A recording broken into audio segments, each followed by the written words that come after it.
So I want to flip to you personally, because we know you professionally, but we don't know much about Mary Louise as a person. What's a moment that made you stop being a reporter and just be a person? Years before I was putting questions to Mike Pompeo, I was a Pentagon beat reporter. One of the aspects of the job was I traveled with the defense secretary. On one trip, I was with the SecDef, then Robert Gates, as we were flying into Baghdad from southern Iraq.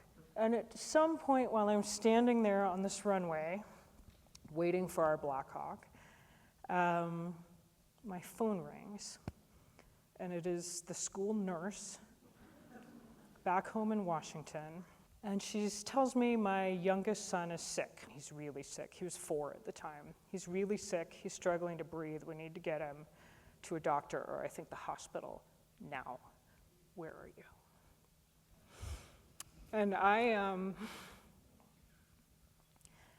trying to do the time zone calculation, think where is my husband, where is the babysitter, like who can get there?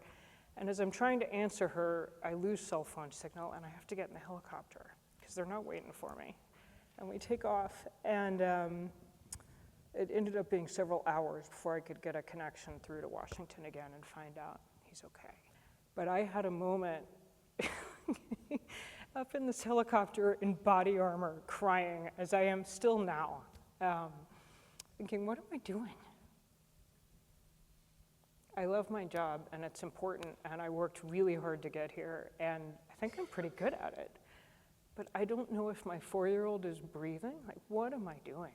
And I left NPR a few months after that and was around and wrote a couple of novels, and eventually went back, obviously.